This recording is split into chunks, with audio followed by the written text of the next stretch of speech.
seperti itu. Ya. Ini pendapat ya. Dan buktinya Rasulullah SAW pernah membunuh dengan meletakkan besi panas di mata seseorang, kemudian dijemur sampai meninggal dunia. Minum tidak dikasih minum. Kenapa? Karena dia juga menyiksa penggembala onta Nabi seperti itu. Ini disebut dengan qisas. Wallahu a'lam bishawab. Dua-dua punya pendapat ya. Meskipun saya lebih condong pada pendapat tidak perlu dibakar. Karena Rasulullah SAW menyebut sebabnya, yaitu tidak boleh membakar kecuali Allah Subhanahu wa taala. Ya, Rasulullah mengatakan, "Wa innan nara la yu'adzibu biha illa Allah." Sungguhnya api tidak boleh digunakan sebagai alat menyiksa kecuali yang menciptakan api tersebut. Ini jelas. Adapun kisah Nabi sallallahu alaihi wasallam meletakkan besi panas di mata seorang, dijemur di bawah matras sampai mati, maka itu tidak membakar. Itu bukan membakar. Ya. Yang kedua, bisa jadi itu mansuh, Artinya ini sebelum datang perintah Nabi untuk melarang dengan membakar. Meskipun sebagian sahabat membakar. Di antara sahabat yang membakar adalah Ali bin Abi Thalib. Di zaman Ali bin Abi Thalib ketika beliau menjadi khalifah, ada kelompok yaitu Sabaiyah, kelompok Rafidhah yang ekstrim, yang mengagungkan Ali berlebih-lebihan. Mereka datang kepada Ali, kemudian mereka berkata, engkau adalah Allah, engkau adalah Allah. Akhirnya Ali pun tegur mereka, saya bukan Allah, saya hanyalah manusia biasa. Dikasih waktu untuk sadar, mereka tidak sadar. Dan mereka terus mengatakan Ali adalah Allah. Akhirnya Ali menyuruh untuk menyalakan api ya, dan membakar mereka. Sebagai ma'ruf disebutkan, lamma ra'aitul amra amran munkaran ajajtu naran wa da'autukum bara. Kata Ali bin Abi Thalib, ketika aku melihat perkara sudah sangat mungkar karena dia dituduh diakui sebagai Tuhan, maka aku menyalakan api dan aku panggil Kumbar, yaitu Maula, yaitu anak buah Ali, untuk membakar mereka. Ketika orang-orang ini dibakar, mereka semakin pede, kata mereka, berarti engkau benar Allah, karena tidak ada yang menyiksa dengan api kecuali Allah. Kalau sesat sudah susah. Tapi Ali dan sikap Ali ditegur oleh Ibnu Abbas. Ibnu Abbas setuju mereka harus dibunuh karena mereka murtad, menganggap Ali sebagai Tuhan. Murtad atau bukan? Murtad. Tapi Ibnu Abbas tidak setuju dengan cara Ali membakar mereka. Tapi intinya Allah alam lebih yang hati-hati, jangan membakar. Membakar. Buktinya Ali diselisih oleh Ibnu Abbas, dan dalam kaidah kalau sahabat berselisih berarti kita cari pendapat yang lebih kuat di kalangan para sahabat. Kalau sahabat sepakat sudah, itu berarti hukumnya. Kalau sahabat berselisih dan mereka berselisih banyak dalam masalah fikih, maka kita milih pendapat yang lebih condong kepada pendapat atau hadis-hadis yang dibawakan oleh Nabi sallallahu alaihi wasallam. Dalam hal ini saya lebih condong atau lebih hati-hati dengan pendapat tidak boleh menyiksa dengan api. Meskipun qisas. Taruhlah ada seorang membunuh orang lain dengan misalnya dipaksa untuk minum khamar sampai mati orang tersebut, maka tidak boleh kita bunuh orang ini disuruh minum khamar. Dia enak aja minum khamar, dia memang senang minum khamar misalnya. Atau dia bunuh orang dengan kasih narkoba sampai mati orang tersebut, maka tidak usah kita mengkisas orang ini juga dengan dikasih narkoba. Yang penting adalah dibunuh. Dan dalil kata Rasulullah SAW, fa idza qataltum fa ahsinul qitlah. Kalau kalian membunuh maka bunuhlah dengan cara yang baik. Yang penting kan mati. Makanya dalam peperangan Rasulullah SAW melarang untuk tamtsil, yaitu dengan mencincang-cincang jasad. Mutilasi jasad enggak boleh. Meskipun musuh memutilasi, kita tidak boleh mutilasi. Karena Islam adalah agama rahmat, dan dalam aturan peperangan tidak boleh memutilasi. Ini terkait manusia. Tapi bagaimana dengan hewan? Jangan karena manusia, hewan pun dilarang. Hadis berikutnya, wan Ibnu Mas'udin, dari Ibnu Mas'ud qala, kunna ma'a Rasulillah sallallahu alaihi wasallam fi safarin. Kami bersama Nabi dalam safar. Fantalaqa li hajatihi. Rasulullah SAW, kami bersafar, kemudian beliau pergi, ada keperluan. Fara'aina hummaratan ma'aha farkhan. Kami melihat ada seekor burung, kecil ya semacam merpati dengan 2 anak burung. Fa akhadna farkhaiha, kami pun ambil 2 anaknya, induknya lagi enggak tahu.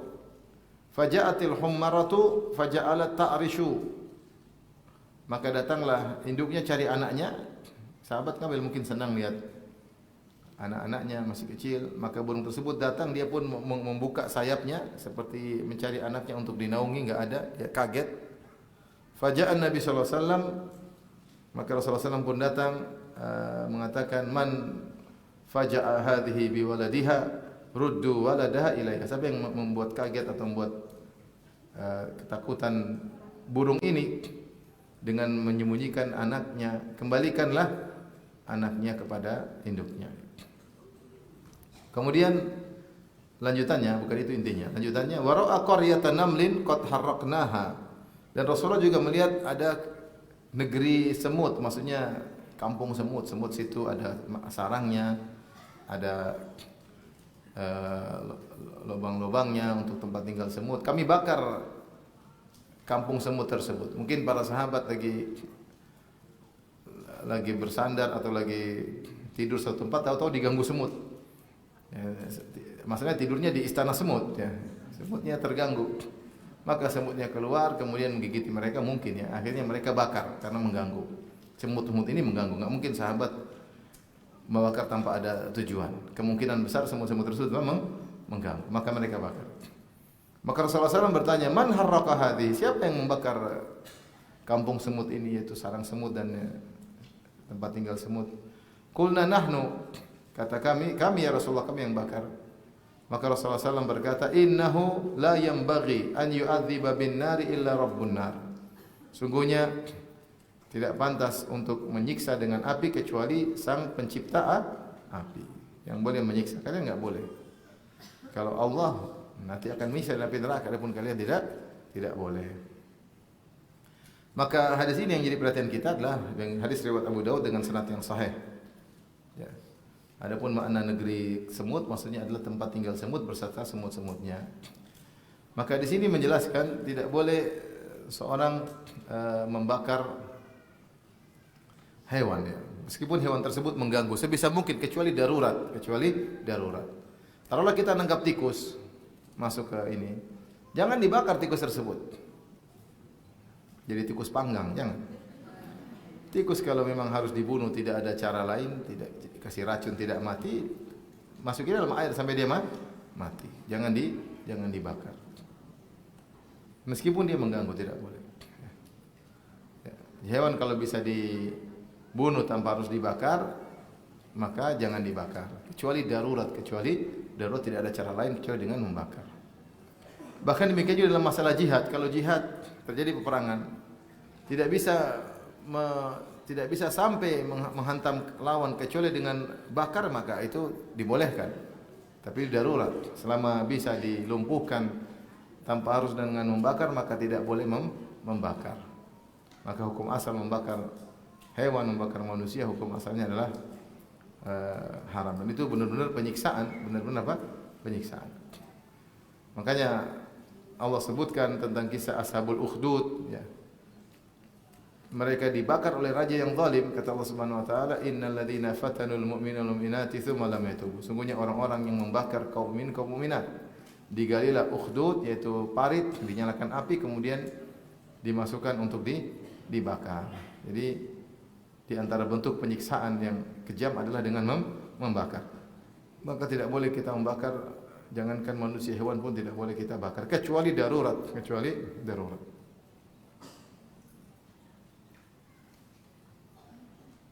Kalau darurat maka lain cerita. Misalnya ada hama atau apa tidak bisa ini kecuali yang dibakar, ya kita bakar. Kalau nggak dibakar nggak bisa, itu darurat, lain cerita. Makanya kalau ada semut masuk rumah, ya kalau bisa diusir ya.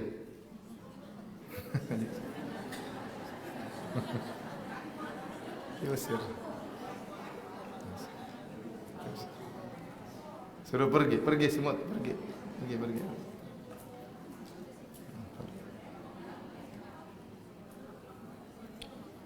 Kalau nggak mau pergi maka diarahin. Ada cara-cara lah dilihat. Lihat aja di mana di YouTube ada cara mengusir semut tanpa harus pakai apa gitu. Kalau sebisa mungkin dia usah dibunuh. Kalau tidak bisa dibunuh kecuali dengan pakai baygon dan semisalnya nggak ada masalah. Tapi jangan dibakar. Jangan dibakar. Sebaiknya jangan diusir dulu. Usir aja ya. Siapa tahu dia pergi ya. Nggak usah pakai makoli, kelusir aja. Keluar.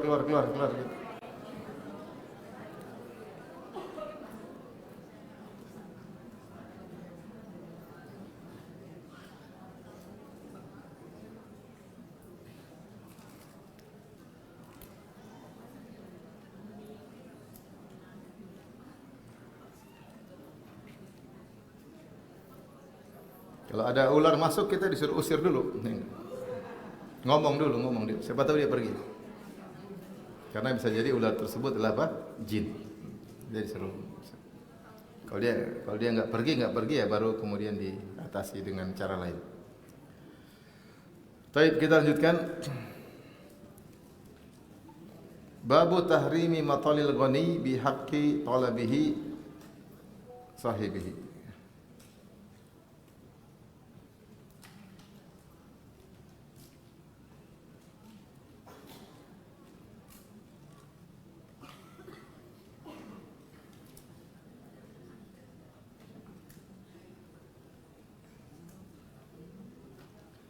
Bab tentang pengharaman matalil ghani bihaq. Ya. Jadi larangan menunda-nunda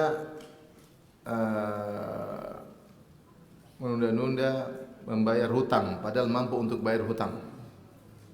Sudah ditagih, sudah jatuh tempo, kemudian dia tunda-nunda. Al-Imam Nawawi rahimahullah membawakan jadi babu tahrimi matal ghani bihaqqin talabahu sahibuhu. Babu tahrimi matalil ghani bihaqqin talabahu sahibuhu. Bab tentang pengharaman orang yang bisa bayar hutang dan udah bayar hutang jika yang kasih hutang nagih. Kalau yang kasih hutang apa nagih. Kemudian Imam Nawawi rahimahullah membawakan dalil dari Al-Quran maupun Sunnah. Adapun dari Al-Quran, qala Allah Ta'ala, Allah berfirman, innallaha ya'murukum an tu'addul amanati ila ahliha. Sungguhnya Allah telah memerintahkan kalian untuk menunaikan amanat kepada ahlinya, itu kepada pemegang amanah tersebut atau yang memiliki amanah tersebut, yang punya hak tersebut.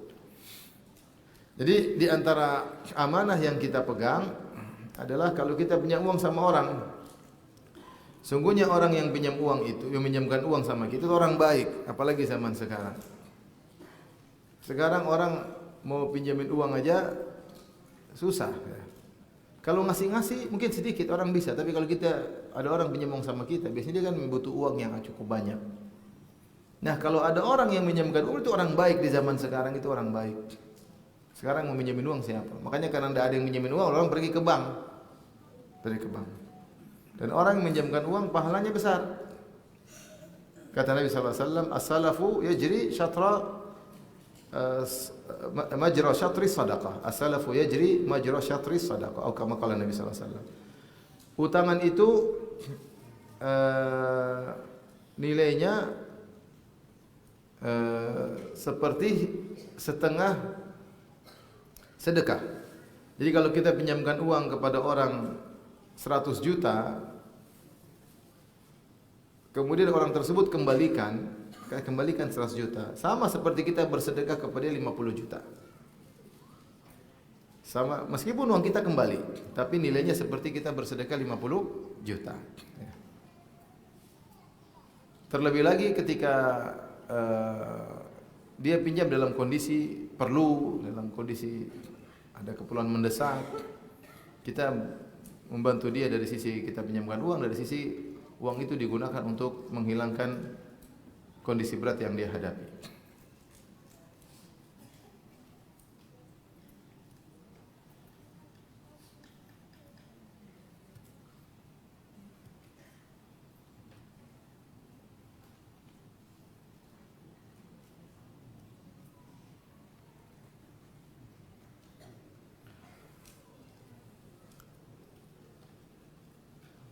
Oleh karenanya kalau orang sudah pernah berbuat baik sama kita, hendaknya kita balas kebaikannya. Yang jadi masalah, orang-orang yang pinjam uang tidak punya adab, ya. Dia pinjam uang, akhirnya dia menghilang. Masalahnya, dia menghilang. Lihat orang, bayangkan zaman sekarang orang susah pinjam uang, tidak menemukan orang pinjam uang, dia pinjol. Udah pinjol dikasih kena rentenir, kemudian bunganya sekian-sekian banyak, sampai di antara mereka ada bunuh diri. Ini ada orang baik-baik pinjamin duit, ya kita harusnya kembalikan, apalagi tanpa ada bunga, dengan tulus, harusnya kita amanah, kita kembalikan. Bukan seperti sebagian orang ketika pinjam uang kemudian menghilang, ganti nomor telepon ya. Kamu kok ganti-ganti nomor telepon terus? Ini ciri-ciri orang banyak hutang. Tapi saya sering ganti, tapi saya enggak ya. Saya ada nomor telepon sudah yang ke-28 ya. Kemarin saya ganti, ada kawan, ya Firanda orang Saudi. Ini sudah nomor 28 ini. Firanda 1, Firanda 2, sampai Firanda nomor 28. Bukan karena saya banyak utang ya, jangan salah. Kalau kita nggak bisa bayar, kita laporan, maaf belum ada, mohon maaf, minta uzur. Ini nggak ada ya. Sampai akhirnya begitu tidak punya adab, sampai yang meminjamkan uang akhirnya ngemis-ngemis. Bayar dong utangmu, bayar dong, ngemis-ngemis. Sampai ngemis. Udah segini aja. sampai ngemis-ngemis. Sampai di antara Manajung saya pernah dikeluhkan sama seorang kawan, dia pinjam uang sama kawan saya, ketika dia tagih, kawan saya yang satunya marah-marah ditagih. Kenapa kamu dimarahin? Dia bilang, kamu nih gimana? Minggu lalu saya punya uang, kamu nggak nagih. Sekarang saya nggak punya uang, kamu nagih. Jadi subhanallah, adab udah nggak ada. Kenapa bisa demikian? Orang kalau udah pegang uang, hatinya pengin belanja, pengin ngembangin uang tersebut. Sehingga dia tidak berpikir untuk bayar utang, dia lupa bahwa uang utang itu amanah, dia lupa. Dia pengin kembangin, pengin beli, nanti itu gampang-gampang. Dia pengin belanja. Padahal itu amanah. Paling tidak kamu kembalikan, dia sudah berbuat baik pada kamu. Ini malah ditunda-tunda, Bahkan sebagian orang misalnya, dia kumpulin uang, terus bikin mudharabah, dia kerja, waktunya kembalikan modal dia tidak kembalikan, nanti ternyata dia olah lagi sampai hasil menghasilkan, kemudian ini baru dia kasih belakangan. Ini semua hasil olahan haram hukumnya, karena dia menggunakan uang yang bukan hak dia. Harusnya dia sudah wajib untuk mengembalikan, tapi dia karena tamak, dia kelola, kemudian ini nggak boleh seperti ini, nggak boleh. Karena sudah jatuh tempo, kok tidak bayar, nggak boleh. Maka seorang harus sadar bahwasanya hutang itu amanah. Jadi harusnya kalau orang punya hutang, dia pertama kali dia pikir gimana saya bisa ngelunasi. Setiap ada kesempatan saya cicil. Namun ini susah. Banyak orang yang pinjam uang nggak begitu pikirannya. Nanti aja dia punya uang, nanti aja, belum jatuh tempo, nanti aja. Begitu jatuh tempo nggak bisa bayar. Beli. Harusnya dia segera kalau punya uang dia bayar. Kenapa dia tidak menganggap itu sebagai amanah? Makanya Allah mengatakan, innallaha ya'murukum an tu'addul amanati ila ahliha. Allah perintahkan kalian untuk mengembalikan amanah kepada pemiliknya. Kata Allah juga, fa in amina ba'dukum ba'dhan falyu'addi alladhi tumina amanatahu. Kalau kalian saling merasa amanah di antara kalian, itu kalian sedang bersafar, kalian berhutang tanpa dicatat tapi saling percaya, maka hendaknya ditunaikan amanah tersebut. Kalau waktunya bayar hutang, bayar hutang. Makanya bayar hutang ini bukan, seorang berusaha hidup tanpa hutang, tapi itu mustahil ya. Mustahil, kecuali waktu lahir langsung jadi pangeran, prince ya mungkin. Meskipun rajanya punya hutang, dianya enggak. Maksudnya rata-rata orang punya hutang. Seorang berusaha tidak berhutang sebisa mungkin, kecuali darurat. Kata Nabi SAW, la tukhifu anfusakum ba'da amniha. Jangan kalian membuat diri kalian khawatir setelah tadinya nyaman. Maksudnya jangan berhutang kalau tidak perlu. Sebagian orang kelihatannya kaya tapi penuh hutang. Rumahnya ada, hutang ternyata. Mobilnya ada, hutang ternyata. Jam tangan ada, ternyata hutang. Tas istri bagus, hutang. Bermerek, branded hutang. Lama-lama suaminya jadi bandit. Branded melulu ya. Jadi sebagian orang hidup dalam dalam khayalan. Makanya orang-orang yang terlilit hutang dengan merasa bisa bayar, begitu kena corona habis, musim Covid habis. Mereka tidak punya pemasukan, habis mereka. Bisa. Karena selama ini mereka hidup dalam apa? Hutang. Seorang berusaha hidup semampunya. Hutang kalau perlu mendesak. Kalau nggak perlu nggak usah. Ya, berusaha hidup secukupnya yang Allah berikan pada kita. Jangan style hidup terlalu tinggi sehingga kita tidak mampu. Apalagi hadis-hadis menunjukkan tentang bahayanya tidak mau bayar hutang, ya, menggampangkan hutang. Sampai orang berjihad fisabilillah pun tidak bisa masuk surga kalau tidak bayar hutang. Makanya Rasulullah SAW dahulu kalau ada yang meninggal, Rasulullah tanya, ini mayat sudah bayar hutang belum? Kalau belum, Rasulullah tidak mau sholatin. Kalau belum bayar hutang, Rasulullah SAW tidak mau sholatin orang tersebut. Rasulullah berkata, sallu ala sahibikum. Kalian aja yang sholatin, saya enggak. Ya.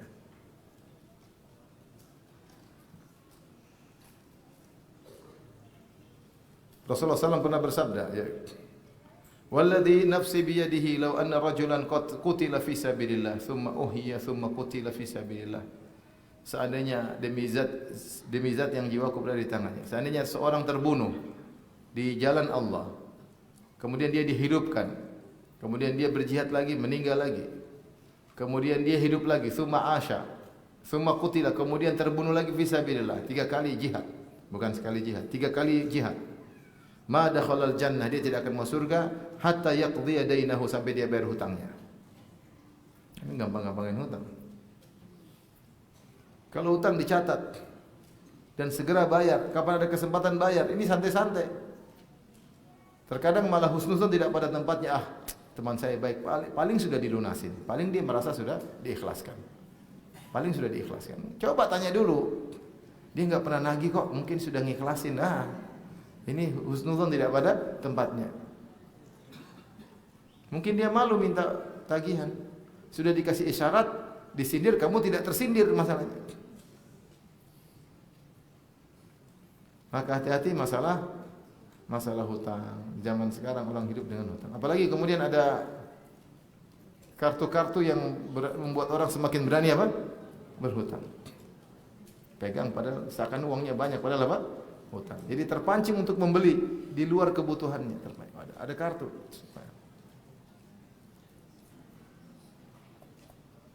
Ini kartu syar'i, tidak ada bunganya, kecuali terlambat.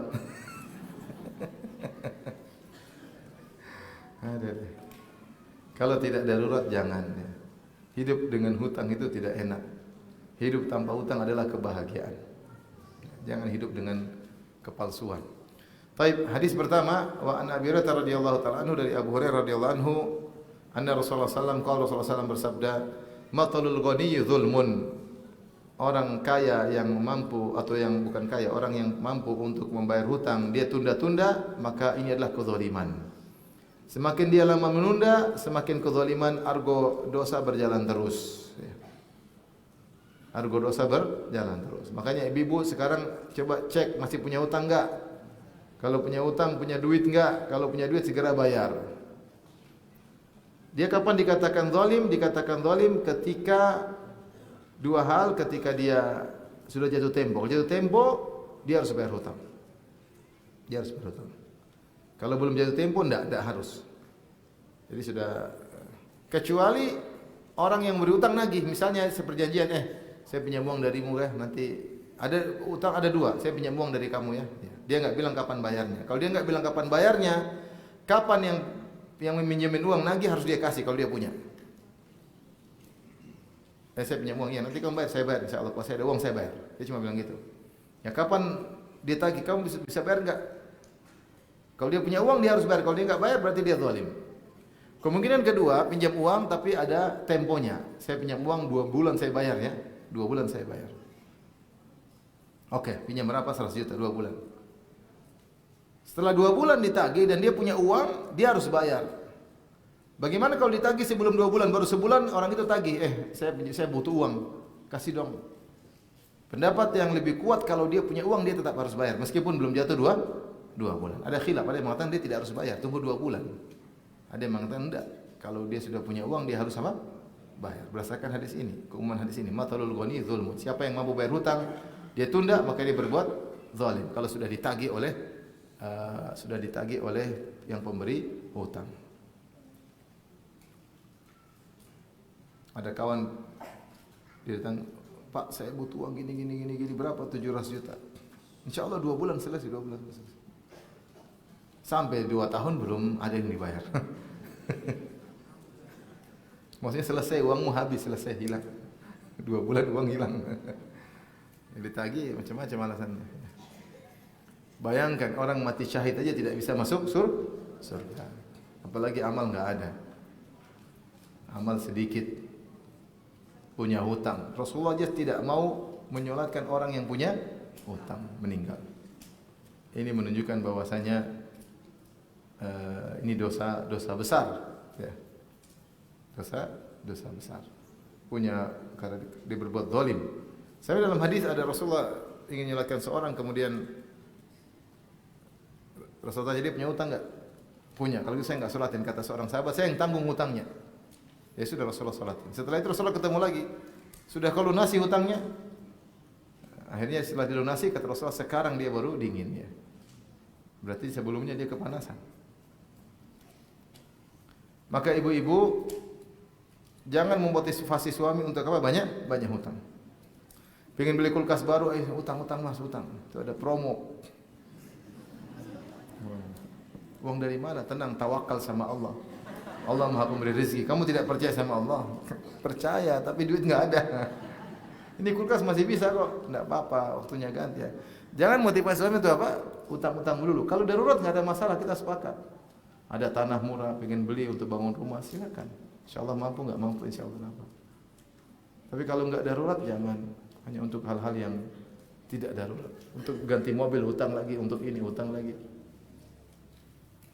Kalau pas meninggal repot, ya.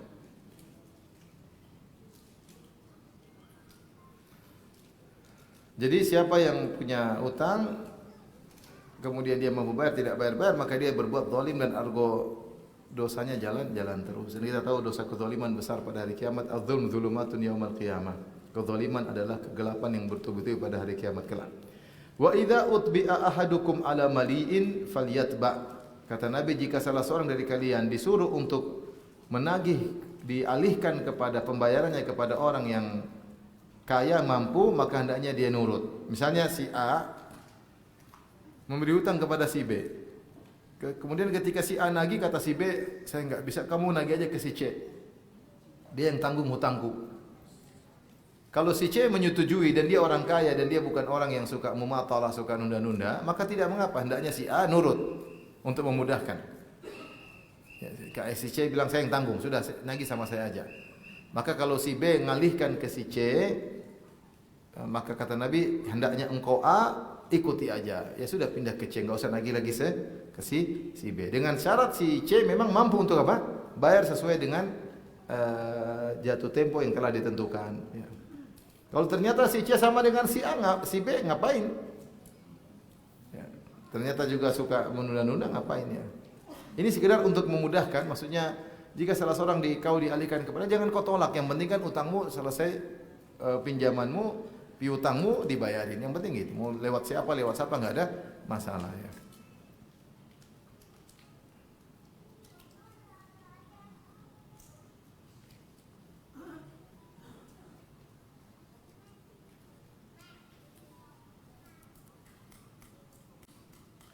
Baik, kita lanjutkan bab berikutnya.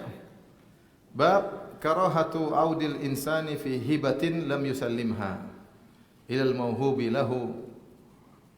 Bab makruhnya seorang kembali dari pemberiannya, hibahnya sebelum dia menyerahkannya kepada orang yang dihadiahkan. Jadi maksudnya saya bilang, saya akan berikan hadiah kepada kamu ya, sebuah sepeda. Sudah, kamu itu sepeda milikmu. Terus saya belum kasih. Terus saya bilang enggak jadi deh. Itu namanya kembali setelah. Tapi sepeda belum pindah tangan, paham? Beda kalau sudah pindah tangan, kasusnya beda lagi. Ini kasus yang disebut oleh Imam Nawawi dalam judulnya, seorang membatalkan pemberiannya kepada orang lain sebelum dia menyerahkan kepada orang lain. Bagaimana hukumnya? Katanya makruh. Wa fi hibatin wahabaha liwaladihi.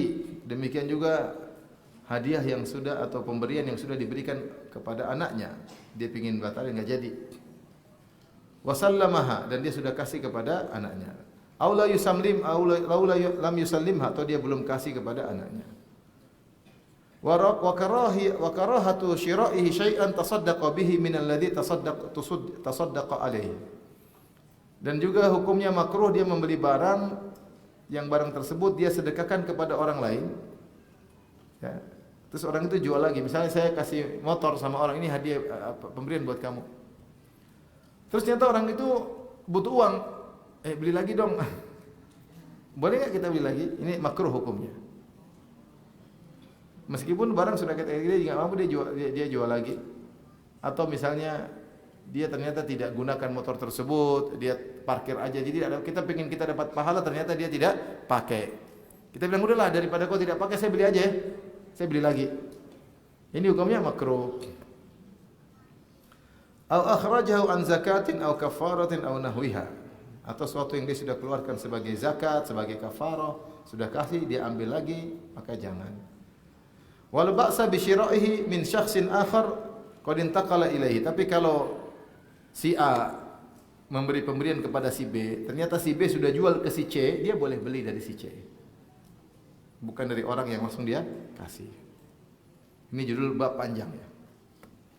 Baik, kita tahu bahwasanya pemberian kepada orang lain ada beberapa. Yang pertama, pemberian wajib yang kadarnya tertentu kepada orang-orang tertentu, namanya zakat.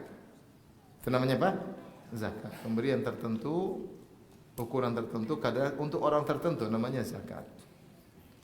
Yang kedua, kita memberikan kepada orang lain dengan niat untuk bertaqarrub kepada Allah, untuk menolong dia, namanya sedekah. Namanya apa? Sedekah. Sedekah. Nah, kemudian ada namanya hibah. Hibah itu pemberian kepada orang lain untuk dimanfaatkan. Itu dimanfaatkan. Tentu semua kita cari pahala, kita kasih untuk namanya hibah. Yang keempat, pemberian kita berikan untuk mengambil hati orang tersebut, untuk semakin saling mencintai, namanya hadiah. Namanya apa? Hadiah. Hadiah. Ini kadang ada makna-makna yang mirip, tapi ini makna yang lebih spesifik. Ada zakat, ada sedekah, ada segala wajib sedekah sunnah, ada hibah, pemberian, ada namanya hadiah. Rasulullah mengatakan hadu tahabu, salinglah memberi hadiah, maka kalian sering akan mencintai. Ya. Kita kasih orang, terkadang orang itu kaya, nggak mungkin kita bilang ini sedekah, dia udah kaya. Kita bilang apa? Hadiah. Baik,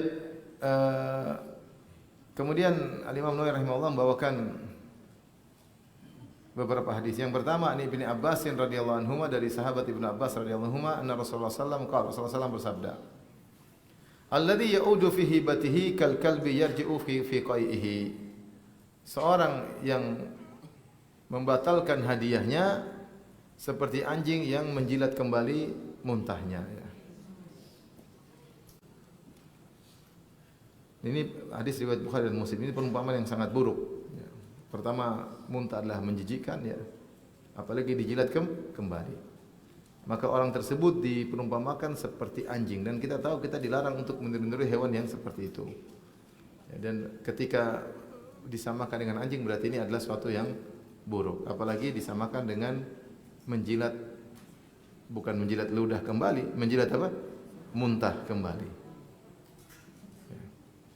Wa fi riwayatin, dalam riwayat yang lain, mathalul ladzi yarji'u fi sadaqatihi kamathalil kalbi yaqi'u thumma ya'udu fi qai'ihi fayakuluhu. Perumpamaan seorang yang menggagalkan atau membatalkan sedekahnya, sudah kasih sedekah dia ambil lagi, seperti anjing yang muntah, kemudian dia kembali ke muntahnya, dia jilat lagi muntahnya. Dan muntah dia pergi, dia balik lagi jilat muntahnya.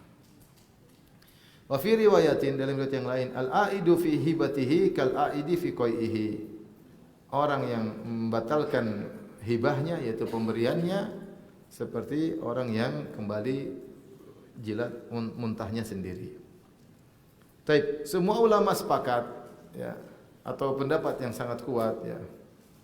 Memang ada khilaf tapi pendapat sangat kuat kalau sudah kasih hadiah atau pemberian tidak boleh dibatalkan. Hukumnya haram. Hukumnya haram. Ya. Jadi seorang sudah kasih kemudian dia bilang enggak jadi, saya ambil lagi. Ya. Tidak boleh dibatalkan. Kata para ulama kecuali orang tua kepada anak. Orang tua kepada anak. Orang tua ada kasih hadiah sama anaknya, anaknya sudah terima, diambil lagi tidak mengapa. Karena Rasulullah mengatakan anta wa maluka li abik. Rasulullah pernah berkata kepada seorang ini mengeluh, "Ya Rasulullah, orang tuaku datang mengambil hartaku." Ya, mungkin dalam kondisi keperluan mendesak. Maka Rasulullah berkata, "Anta wa maluka li abik." Kau dan dirimu dan hartamu milik ayahmu. Dirimu dan hartamu milik ayahmu. Sehingga kalau orang tua memberi harta kepada anak kemudian diambil lagi, maka tidak jadi masalah. Karena memang engkau dan hartamu milik ayahmu. Apakah hadiah tersebut, pemberian tersebut sudah diterima oleh sang anak atau belum? Tidak jadi masalah. Ini jadikan judul oleh Imam Nawawi tadi. Ya.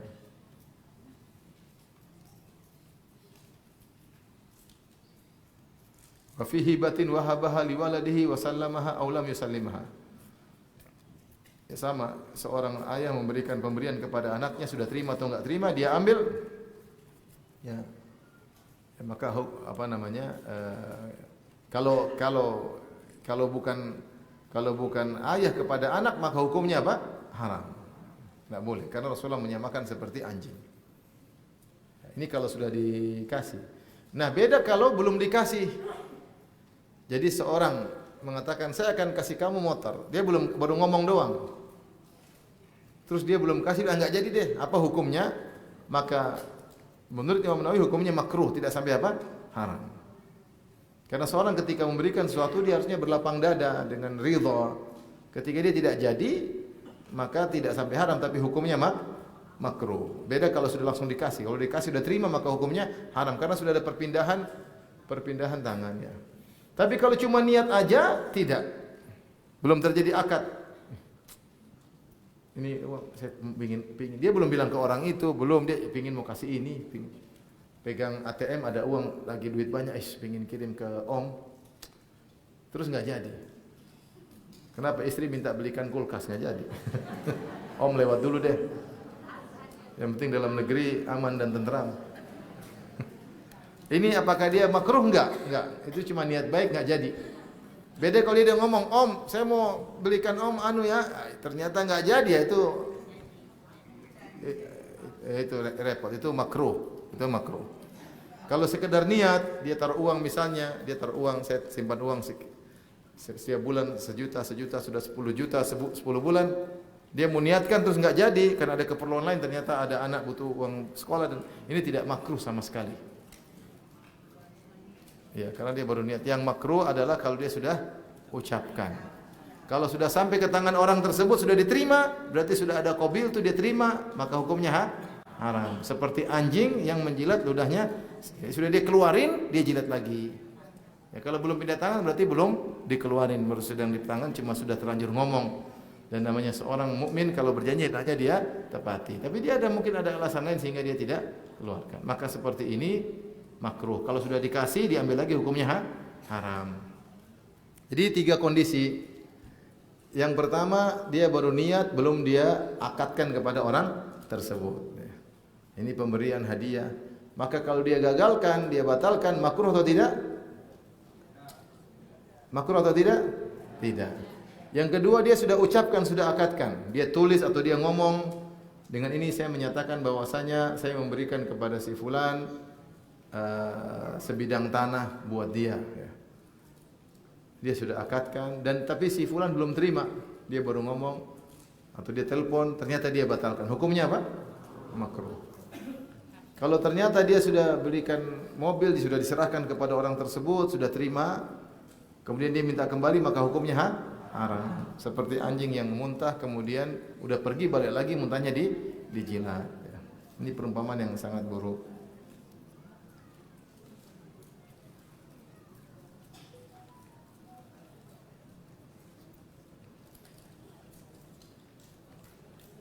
Oleh karena diriwayatkan dari Aisyah radhiyallahu anha bahwasanya Abu Bakar pernah memberikan hadiah kepada Aisyah berupa harta. Tatkala Abu Bakar sakit, Abu Bakar berkata, "Ya bunayya ma ahad ahabbu ilayya ghinan ba'di minki. Wala ahad a'azzu alayya faqran minki." Wahai Aisyah, wahai putriku, tidak ada orang yang aku ingin kalau aku meninggal yang paling berkecukupan ada seperti engkau. Aku ingin engkau berkecukupan. Dan tidak ada seorang pun yang aku sedihkan kalau aku meninggal dia miskin kecuali engkau. Itu aku sedih. Berat bagiku kalau engkau miskin. Tapi saya sudah pernah kasih kau hadiah. Ya. Aku ingin engkau harta tersebut saya belum kasih, kau belum terima. Bagaimana kalau harta tersebut saya jadikan warisan sekarang? Ya. Karena kau masih punya saudara yang lain. Ya. Maka bagilah harta tersebut sesuai dengan kitabullah. Maka Aisyah pun setuju. Jadi dia mau kasih hadiah ternyata belum diterima. Kemudian keburu meninggal. Sebelum meninggal dia bilang udah itu jadikan harta apa? Warisan. Ini dalil boleh.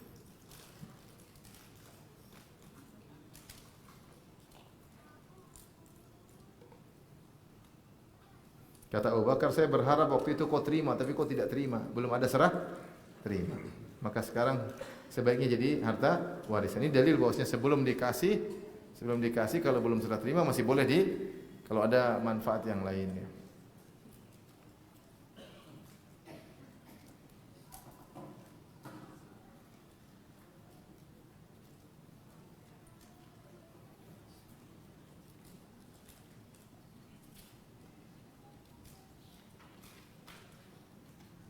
Baik, hadis berikutnya An Umar bin Khattab radhiyallahu anhu qala hamaltu ala farasin fi sabilillah fa'adha'ahu alladhi kana indahu ya. Yaitu aku memberikan tunggangan kepada seseorang untuk berjihad fi sabilillah. Itu silakan pakai. Ternyata orang tersebut dia menyia-nyiakan tunggangan tersebut. Sudah dikasih untuk digunakan untuk jihad, ternyata tidak digunakan sebagaimana mestinya. Fa'aradtu an ashtariyahu. Umar berkata, saya ingin beli lagi deh. Dikasih tapi kurang dimanfaatkan, saya ingin beli lagi. Wa dhanantu annahu yabi'uhu bi rukhsin. Dan menurutku dia akan jual lebih murah. Kenapa? Karena yang beli yang pernah kasih, ya enggak? Kalau kita kasih hadiah motor sama orang, terus kita beli lagi biasanya lebih murah daripada harga umum. Karena yang membeli yang sudah menghadiahkan, yang sudah pernah mensedekahkan. Ya. Fasaltu Nabi sallallahu alaihi wasallam, aku bertanya kepada Nabi, bolehkah saya beli lagi itu kuda sudah saya hadiahkan atau saya sedekahkan? Kata Rasulullah, la tastarih, jangan kau beli lagi, wala ta'ud fi sadaqatika, jangan kau membatalkan sedekahmu, kan sudah sedekah kayaknya ini beli lagi. Wa in a'taqahu bidirham, meskipun dia jual kuda itu dengan 1 dirham, itu dengan harga murah, jangan beli. Fa innal a'ida fi sadaqatikal a'idi fi qai'ihi, sungguhnya orang yang membatalkan sedekahnya seperti seorang yang menjilat kembali muntahnya. Jadi Umar bin Khattab bersedekah dengan kuda, bersedekah kuda diberikan kepada sebagian mujahidin. Ya, karena dulu orang untuk berjihad butuh tunggangan. Umar punya kuda, dia kasih. Udah kau pakai buat berjihad. Ternyata orang tersebut tidak memanfaatkan kuda tersebut dengan baik. Umar kan memberi berharapan supaya dapat pahala. Ternyata tidak digunakan sebagaimana mestinya. Maka Umar ingin beli. Dan menurut Umar kalau saya beli dia pasti jual murah. Karena dia tahu kuda itu asalnya dari saya, ya kan? Ya sudah jual murah. Tapi Umar hati-hati, radhiyallahu anhu. Sebelum dia membeli dia tanya dulu kepada Nabi sallallahu alaihi wasallam bagaimana hukumnya hal tersebut. Maka Nabi mengingatkan jangan kau beli lagi. Karena kalau kau beli lagi seakan-akan kau membatalkan sedekahmu. Udah kasih kau beli lagi batal sedekahmu jadi batal ya. Meskipun dia jual dengan 1 dirham dengan harga sangat murah, jangan kau beli. Karena orang yang membatalkan sedekahnya seperti orang yang sudah muntah, jilat lagi muntahnya. Beda kalau orang ini sudah jual kudanya ke orang lain. Kata Imam Nawawi tidak mengapa. Ini pendapat Imam Nawawi. Sebagian ulama mengatakan sudah jangan beli lagi. Kau kasih dia motor, dia jual karena butuh duit, dia jual motor ke orang lain, enggak usah kau beli, sudah biarin aja, biar sedekah. Karena seakan-akan itu motor kembali lagi kepada kamu. Kalau Imam Nawawi mengatakan tidak apa-apa. Tidak apa-apa. Yang mengapa yang tidak boleh itu kalau kita beli langsung kepada orang yang kita kasih. Kalau dia jual ke orang kita boleh beli lagi. Tapi sebagian ulama mengatakan sebaiknya tidak usah sama sekali. Udah dia jual biar orang lain yang beli. Kau tidak usah cari motor yang lain. Kalau memang butuh motor, dan itu pendapat lebih hati-hati. Baik, mungkin sampai sini saja kajian kita ya. Kalau ada yang bertanya saya persilahkan. Wallahu taala alam bisawab.